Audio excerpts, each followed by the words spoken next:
नमस्कार दोस्तों, बहुत बहुत स्वागत है आप सभी का एक बार फिर से अतुल्य आरएस के इस डिजिटल प्लेटफॉर्म पर। दोस्तों, हमने शुरू किया है सेकंड ग्रेड अध्यापक भर्ती परीक्षा का पेपर फर्स्ट। और पेपर फर्स्ट के अंदर हम सबसे पहले जो है राजस्थान की ज्योग्राफी को हमने शुरू किया था। और हमने राजस्थान की ज्योग्राफी के अंदर पहला टॉपिक जो अध्ययन किया था वो हमने किया था राजस्थान का परिचय, उसका विस्तार, अक्षांशीय स्थिति, वो सारी चीज़ें अपने कर चुके हैं। फिर हमने राजस्थान के भौतिक प्रदेशों को शुरू किया था और भौतिक प्रदेशों के अंदर एक पार्ट पश्चिमी मरुस्थलीय प्रदेश या थार का मरुस्थल अपने पढ़ चुके थे। आज अपने इसका दूसरा जो पार्ट है वो शुरू करने जा रहे हैं, जिसे हम कहते हैं अरावली पर्वतमाला।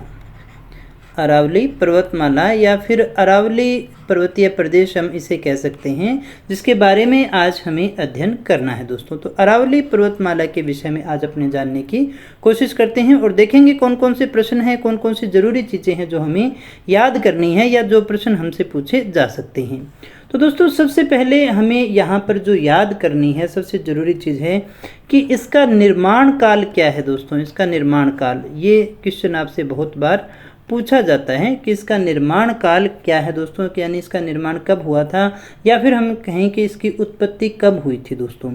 तो इसका जो निर्माण काल है वो है मेरे प्यारे दोस्तों प्री कैम्ब्रियन काल। जब पर्वतीकरण हो रहा था, सबसे प्रारंभिक स्थिति थी ये प्री कैम्ब्रियन काल। तो पर्वतीकरण के काल के अंदर ये इसका निर्माण हुआ था दोस्तों। ये अपलेशियन पर्वतमाला के अंदर रखते हैं, अपलेशियन के समकालीन है, अपलेशियन के समकालीन। दो प्रश्न और अगर यहाँ पर डीपली वो कुछ भी पूछ सकता है तो एक चीज़ और हम यहाँ लिख सकते हैं, कैलोडियन क्रम में। ये कैलोडियन क्रम की चट्टान है दोस्तों। इतना ही हमें याद करना है, इससे ज़्यादा गहराई में जाने की आवश्यकता नहीं है, अन्यथा हमें पृथ्वी की जो टाइम लाइन है उसे हमें याद करना पड़ेगा। ये कैलोडियन काल, प्री कैम्ब्रियन काल, तब ये चीज़ें हमें सारी की सारी याद रहेंगी। सबसे पहले पूछा जाए, यहाँ जो आपसे प्रश्न पूछा जा सकता है कि इसका निर्माण काल क्या है, कब इसका निर्माण हुआ, तो प्री कैम्ब्रियन काल में हुआ था, अपलेशियन के समकालीन है, कैलोडियन क्रम के अंदर इसका निर्माण हुआ था। एक बात हमारी पूरी हो जाती है। दूसरी जो यहाँ पर सबसे इम्पोर्टेंट पूछी जाती है वो है कि किस प्रकार की पर्वतमाला है, तो ये वलित पर्वतमाला है। कौन सी पर्वतमाला है मेरे प्यारे दोस्तों? वलित पर्वतमाला है। किस आधार पर? निर्माण की प्रक्रिया के आधार पर। जैसे इसका निर्माण हुआ है उसे अपने वलित पर्वतमाला कहते हैं। जब दो प्लेटें टकराती हैं, जैसे दो प्लेटें टकराई, एक भारी प्लेट और एक हल्की प्लेट होती है, तो ये जो हल्की प्लेट होगी उसके अंदर वलन पड़ने से क्या होता है, वलित पर्वतमालाओं का निर्माण होता है। जैसे हिमालय का निर्माण हुआ है दोस्तों। हिमालय भी एक फोल्डिंग माउंटेन ही है दोस्तों। तो दोस्तों, अगर हमारे पर्वतीकरण वगैरह होता, ये आप प्लेट टेक्टोनिक्स में पढ़ते हो, जिसको तो अपने यहाँ पढ़ने की आवश्यकता नहीं है, लेकिन हम इतना याद रख सकते हैं, फोल्डिंग है। फोल्ड पड़ने से, जब दो चीज़ें टकराई तो इकट्ठा होने से उसमें फोल्ड पड़ गई, और ये जो यहाँ आप देख पा रहे हैं ये फोल्ड है। इन्हीं फोल्ड के कारण जो पर्वतमाला बनती है उसे अपने फोल्डिंग माउंटेन या वलित पर्वतमाला के नाम से जानते हैं। और ये सबसे प्राचीनतम, विश्व की सबसे प्राचीनतम वलित पर्वतमाला मानी जाती है। ये भी आपको याद रखना है, ये भी क्वेश्चन आपसे बहुत बार परीक्षा में पूछा जाता है। वर्तमान में ये किस रूप में है, तो अवशिष्ट रूप में है।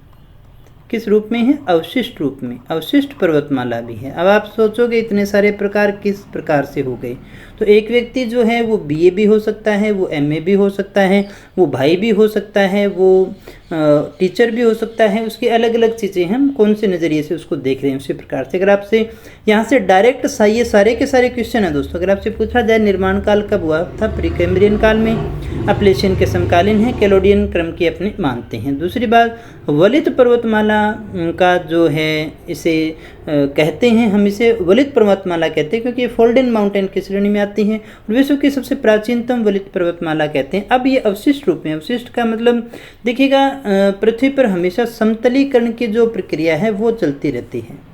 समतलीकरण की यानी चाहे कोई कितना भी बड़ा पहाड़ है, धीरे धीरे उसमें क्षरण हो रहा है, तो समतलीकरण के दौरान ये क्षरण हो चुकी है, यानी अब इसका थोड़ा बहुत रूप जो है वो बचा हुआ है, बाकी जो है वो ये घिस चुकी है, घिसी पिटी अवस्था में हम इसे सामान्य भाषा में कह सकते हैं दोस्तों, ताकि बात आपको समझ में आ सके। तो ये चीज़ें हमें यहाँ पर याद रखनी है अच्छे से। उसके बाद में दोस्तों हमें क्या याद रखना है? अगर हम कहें भूभाग कितना है ये, तो भूभाग हम इसे 9.3% मानते हैं। कोई थोड़ा बहुत किसी बुक में ऊपर ज़्यादा हो तो तनाव लेने की आवश्यकता नहीं है, जैसा ऑप्शन में आए को उसी प्रकार से करना है। अगर जिले पूछे तो जिलों की संख्या कितनी आएगी? 7। अगर आपसे पूछा जाए जनसंख्या कितनी रहती है यहाँ पर, तो जनसंख्या लगभग अपने 10% जनसंख्या मानते हैं।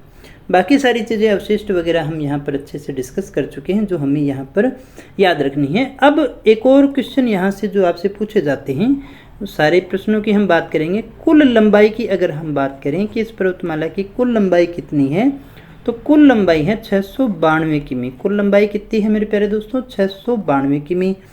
और राजस्थान में पूछी जाए, राजस्थान में कितनी है इसकी लंबाई, तो राजस्थान में है 550 किमी। राजस्थान में 550 किमी है, यानी कुल का 80% जो है वो राजस्थान में है। और अगर आपसे यहाँ से पूछा जाए इसकी औसत ऊंचाई कितनी है मेरे प्यारे दोस्तों, इसकी जो औसत ऊंचाई है वो रह गई 930 मीटर। औसत ऊंचाई कितनी है मेरे प्यारे दोस्तों? 930 मीटर है दोस्तों। तो यहाँ जो हमें याद रखना है, भूभाग कितना हो गया? 9.3% हो गया। जिले कितने आते हैं? 7 आते हैं। जनसंख्या 10% है। कुल अगर अरावली पर्वतमाला की कुल लंबाई की बात करें, देखिएगा जो इस प्रकार से जो है राजस्थान में फैली हुई है, और राजस्थान की ज्योग्राफी में उसका बहुत बड़ा योगदान है। तो इसकी जो कुल लंबाई है वो 692 है, क्योंकि राजस्थान से बाहर भी तो है ना, तंबूरे की आकृति में है। ये किस आकृति में है मेरे प्यारे दोस्तों? अगर आपसे पूछ भी ले कभी भी, तो ये तंबूरे की आकृति में है। अरावली पर्वतमाला की जो आकृति है वो कैसी है? तंबूरे की तरह बनी हुई है दोस्तों। अब यहाँ ये चीज़ें हमें याद रखनी है। औसत ऊंचाई इसकी पूछी जाए तो 930 मीटर जो है वो मेरे प्यारे दोस्तों इसकी औसत ऊंचाई रह जाएगी। अब इसके बाद में एक चीज़ जो हमें याद रखनी है उसको भी नोट कर लीजिएगा, वो है अरावली का महत्व। अरावली का महत्व क्या है हमारे यहाँ पर, इसकी इम्पोर्टेंस क्या है? कई बार इस तरह के अच्छे प्रश्न पूछ लेता है कि अरावली अगर यहाँ नहीं होती तो फिर क्या होता, कैसी कंडीशन होती दोस्तों। तो सबसे पहला जो इसका लाभ है वो है कि ये मरुस्थलीकरण को रोकती है। जो मरुस्थलीकरण है उसको रोकती है। अगर ये नहीं होती तो थार का मरुस्थल जो है वो पूर्वी भाग तक फैल चुका होता। देखिएगा दोस्तों, अभी हमने पिछली क्लासेज में ये देखा था, ये वाला जो भाग है वो कैसा है? मरुस्थल है। तो मरुस्थल को तो फैलना है, लेकिन बीच में क्या आ गई? ये अरावली पर्वतमाला आ गई, जिसकी वजह से इसे पार नहीं कर पाता। तो मरुस्थलीकरण को रोकने में इसका बहुत बड़ा योगदान माना जाएगा। ये सबसे इम्पोर्टेंट पॉइंट है इसका। अगला जो हमारा पॉइंट है वो सबसे ज़रूरी ये है कि ये जल विभाजक का कार्य भी करती है। ये किसका कार्य करती है मेरे प्यारे दोस्तों? जल विभाजक का कार्य, जल विभाजक का कार्य करती है। यानी इससे जो जल है वो, नदियों का जो जल है वो 2 दिशाओं में बढ़ जाता है। यानी इधर से निकलने वाली नदियाँ इधर जाएंगी और इधर वाली नदियाँ इधर जाती हैं।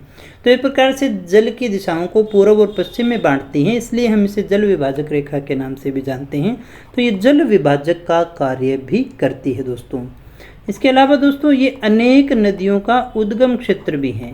यहाँ से बहुत सारी नदियों का आगमन भी होता है, नदियाँ निकलती हैं। अनेक नदियों का उद्गम क्षेत्र है। ये क्या है? अनेक नदियों का उद्गम क्षेत्र है, इसलिए भी यहाँ पर इसको जानना हमें आवश्यक हो जाता है।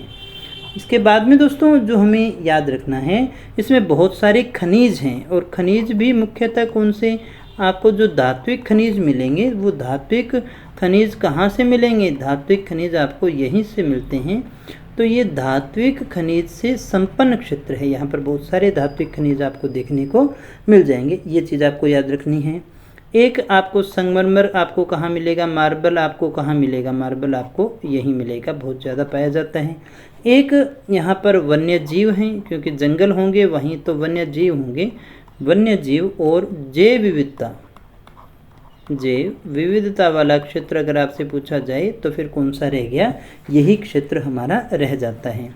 और इसमें सबसे इम्पोर्टेंट बात हम कह सकते हैं कि बंगाल की खाड़ी का मानसून करवाने में ये सहायता करता है। यहाँ पर ध्यान दीजिएगा, बंगाल की खाड़ी का मानसून बोल रहे हैं। बंगाल की खाड़ी का मानसून वर्षा में सहायक, वर्षा में सहायक। अब इस चीज़ को समझ लीजिएगा मेरे प्यारे दोस्तों, जैसे मान लीजिएगा ये हमारा भारत रह गया,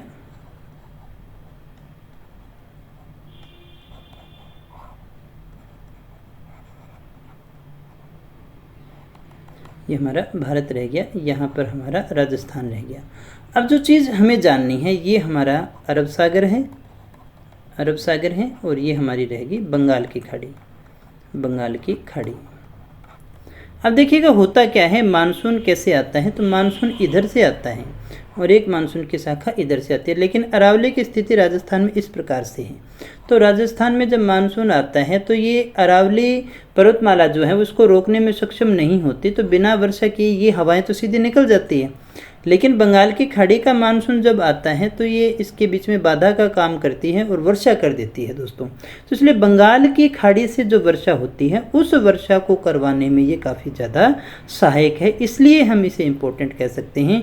बंगाल की खाड़ी से ये मानसूनी वर्षा करवाने में ये क्या है मेरे प्यारे दोस्तों, ये बहुत ही ज़्यादा हेल्पफुल है, बहुत ही ज़्यादा सहायक है। तो ये प्रश्न आपसे यहाँ से पूछा जा सकता है। आगे बढ़ते हैं, इसके बाद में एक दो पॉइंट अपने यहाँ पर और देख लेते हैं। विशेषतः तो ये रह ही गया। इसके अलावा दोस्तों आप ये कह सकते हैं जनजातियों की शरण स्थली भी है, जनजातियों की शरण स्थली। आपको जनजातियाँ कहाँ मिलेगी, मैदानों में नहीं होती, जनजातियाँ आपको कहाँ मिलेगी, विशेषतः पहाड़ों पर ही देखने को मिलती हैं दोस्तों।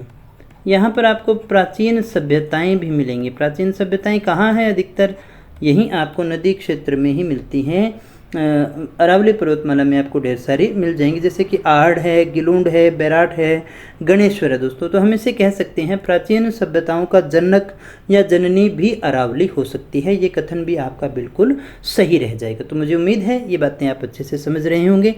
आगे बढ़ते हैं और अब अरावली को थोड़ा सा मैप के माध्यम से समझने की कोशिश करते हैं। तो देखिएगा अरावली का जो विस्तार है वो कुछ हमारा इस तरह से है, इस रास्ते में है। तो ये गुजरात से आती है, तो पहले ये गुजरात के बाद में थोड़ा बनाने की कोशिश कर लेंगे तो चीज़ें याद रह जाएंगी।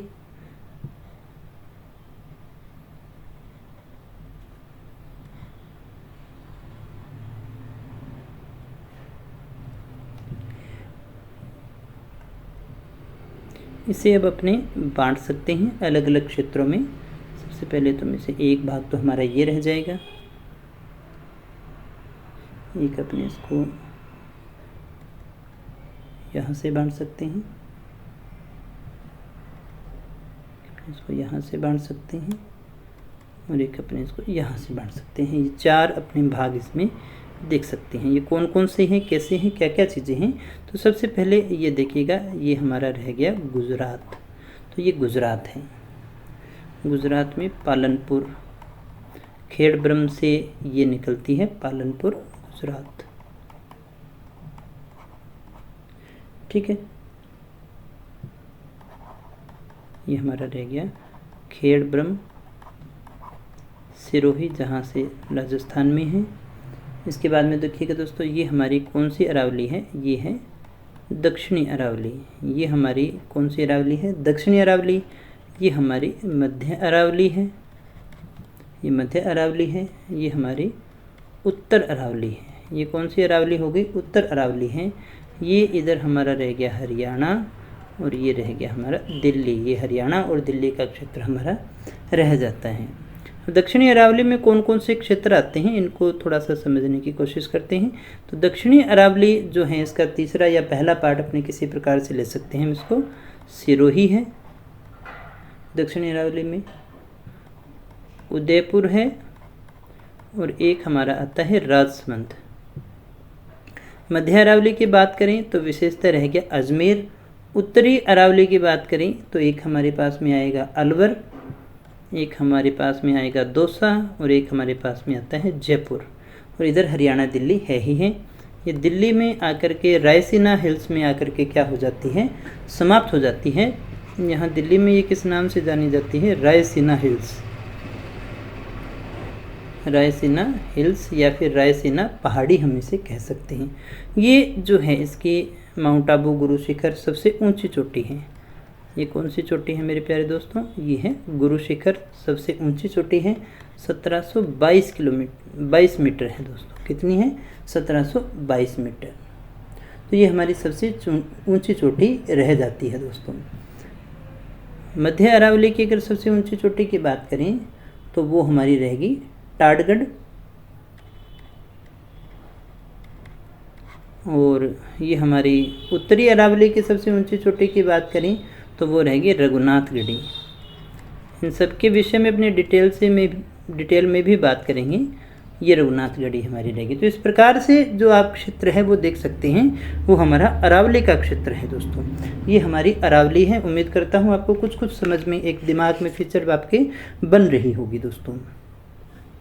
तो ये हमारा जो है अरावली का मैप है, इसको अच्छे से बना लीजिएगा ताकि सारी चीज़ें आपको अच्छे से याद रह जाएं, किसी प्रकार की कोई दिक्कत आपको महसूस न हो इसको याद करने में। एक चीज़ अपनी ओर देख सकते हैं, इसमें आगे और समझने की कोशिश करते हैं इसको, अरावली में क्या क्या चीज़ें हमें याद रखनी है। तो इसमें जो हमें याद रखना है, तो देखिएगा दोस्तों, अरावली को हमने बांटा दक्षिणी अरावली, मध्य अरावली और उत्तरी अरावली। तो सबसे पहले हम बात कर लेते हैं दक्षिणी अरावली के विषय में। सबसे पहले हम किसके विषय में बात करेंगे?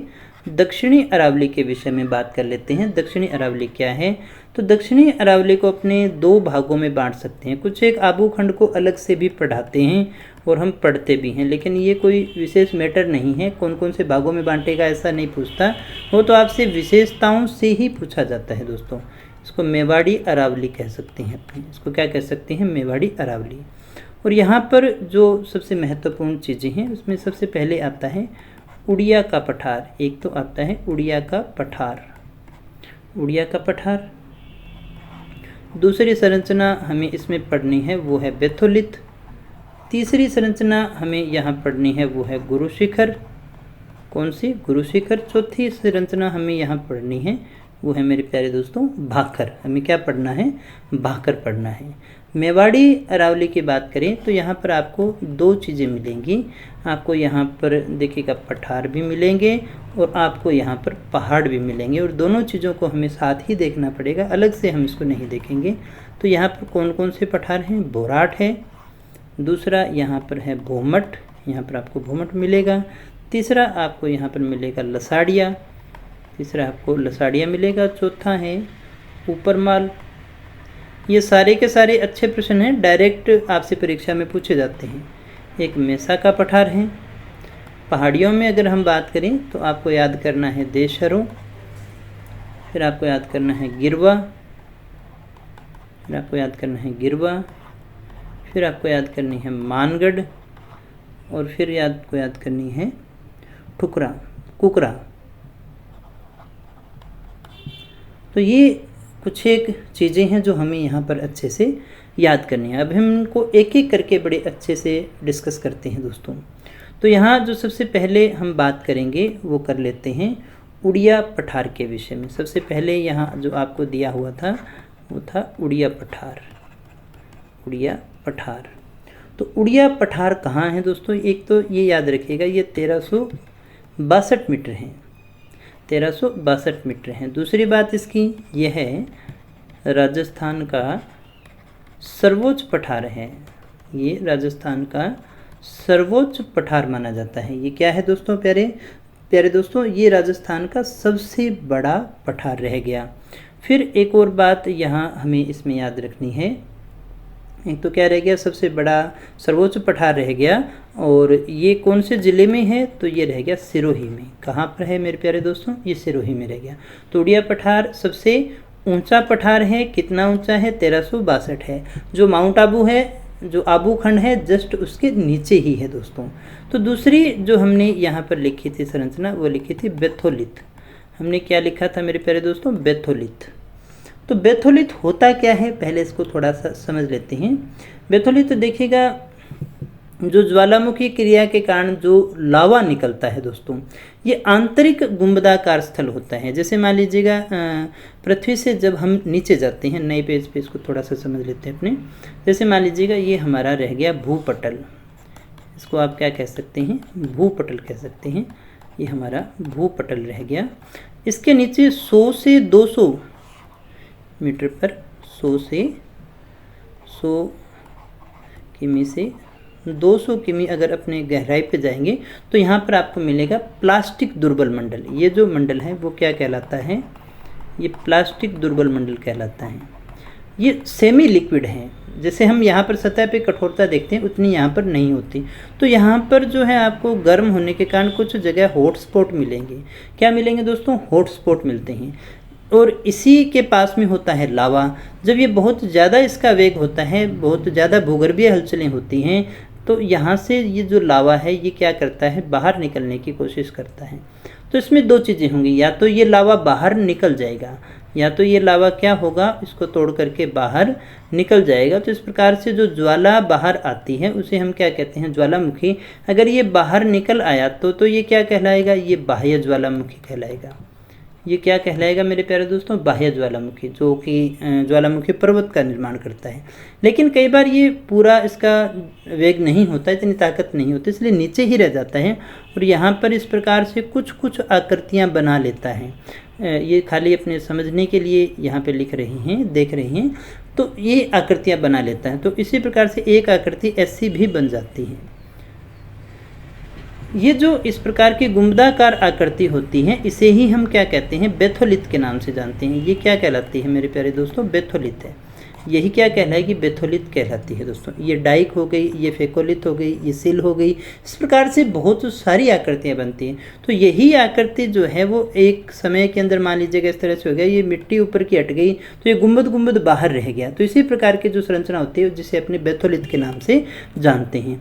तो बेथोलिथ के लिए हम ऐसा कह सकते हैं कि संपूर्ण जो हमारा आबूखंड है ना, वो सारा का सारा आबूखंड जो है वो बेथोलिथ का ही उदाहरण है। आबू जो संरचना है, आबूखंड जो है वो बेथोलिथ का ही उदाहरण है। तो लिखना तो हमें केवल यहाँ पे एक ही लाइन थी, लेकिन हमें इसको समझना भी था। संपूर्ण आबूखंड बेथोलिथ का उदाहरण है। अब आप समझ गए होंगे बेथोलिथ क्या होता है। बेथोलिथ का उदाहरण है। तो बेथोलिथ का उदाहरण कौन सा माना जाएगा? जो हमारा आबूखंड है। अगर आपसे पूछा जाए आबू संरचना किस प्रकार की संरचना है, तो ये बेथोलिथ संरचना मानी जाएगी दोस्तों। यहीं पर है एक पर्वत संरचना जिसके विषय में हमने बात की थी, गुरु शिखर। गुरु शिखर, तो गुरु शिखर क्या है दोस्तों? 1722 मीटर है। सबसे पहली बात 1722 मीटर है और ये पूरे अरावली की सर्वोच्च चोटी है दोस्तों। पीछे भी हमने इसको देखा था, ये सर्वोच्च चोटी मानी जाती है दोस्तों। इसे संतों का शिखर भी कहा जाता है। इसे क्या कहते हैं हम? संतों का शिखर भी कहते हैं। इसे संतों का शिखर भी कहा जाता है। प्यारे दोस्तों, यहाँ आप इसको थोड़ा सा और समझ लेते हैं। ये जो है वो बेथोलिथ हो गया। ये संरचना कौन सी हो गई प्यारे दोस्तों? ये हो गई बेथोलिथ। तो लावा तो आया है, लावा आया है तो यहाँ पर कुछ ना कुछ अब नहीं निकल रहा है, अब लावा निकलना बंद हो गया है। तो ज्वालामुखी का जो मुख होता है जहाँ से ऊपर लावा निकलता है उसे हम क्या कहते हैं? क्रेटर के नाम से जानते हैं। और इस क्रेटर में जब कभी पानी भर जाता है तो वो क्या कहलाती है? वो कहलाती है क्रेटर झील। तो राजस्थान में भी इसी प्रकार की एक झील है जिसे हम क्या कहते हैं? नक्की झील। ये कौन सी झील हो गई? नक्की झील हो गई। और ये हमने कहा ये सारा का सारा बेथोलिथ है। और ये कौन सा खंड है? ये आबू खंड है दोस्तों। ये आबू खंड है जिसके विषय में अपनी बात कर रहे हैं। और यहीं पर है उड़िया का पठार। और यहीं पर क्या मौजूद है? उड़िया का पठार। इसी पर क्या है? ये हमारा उड़िया का पठार रह गया। इसमें भाखर भी आपको मिलेगी, लेकिन अभी हमें इसको याद नहीं करना है। उड़िया पठार की ऊंचाई की बात करें तो अभी हमने इसको देखा था 1362 मीटर है दोस्तों। और यहीं इसी पे जो है वो कौन सा पर्वत है? सर्वोच्च पर्वत की अगर हम बात करें तो वो कौन सा रह गया? गुरु शिखर भी यही है, आबूखंड में ही है। गुरु शिखर है, 1722 है। कर्नल जेम्स टोड ने जो है इसे संतों के शिखर के नाम से जाना था। इसे कहा था संतों का शिखर। तो हमने देखिएगा क्या क्या चीज़ें देख ली अभी जो हमने डिस्कस किया है। उड़िया का पठार, बैथोलिथ, गुरु शिखर और भाकर के विषय में हमने अच्छे से बात कर ली है। एक चीज़ अभी जो हमने यहाँ पर नहीं पढ़ी है, जो नक्की झील है उसके विषय में भी बात कर लेते हैं। यहाँ पर लिख लीजिएगा नक्की झील। नक्की झील, तो नक्की झील क्या है? ये भी आबू खंड पर ही है। आबू खंड पर स्थित क्रेटर झील है। ये कौन सी झील है अगर आपसे कभी पूछा जाए तो ये क्या है? क्रेटर झील है दोस्तों। अब यहाँ पर एक चीज़ और रह गई हमारे पास में, भाकर, जो अभी हमने लिखा भी था भाकर। तो भाकर क्या है? भाकर सिरोही ज़िले में जो तेज़ ढाल वाली पहाड़ियाँ होती हैं, इस प्रकार से तीखी, यहाँ तो उड़िया का पठार रह गया, इसी को अपने देख लेते हैं। इस प्रकार से बिल्कुल तीखी जो पहाड़ियाँ होगी उसे हम क्या कह सकते हैं? उसे हम कह सकते हैं भाकर। यानी तीखी सिरोही ज़िले में तेज़ ढाल वाली जो पहाड़ियाँ हैं वही क्या कहलाती हैं? भाकर कहलाती है दोस्तों। तो इसमें जो चीज़ हमें नोट करनी थी वो थी, भाकर के अंदर एक चीज़ लिखिएगा कि सिरोही ज़िले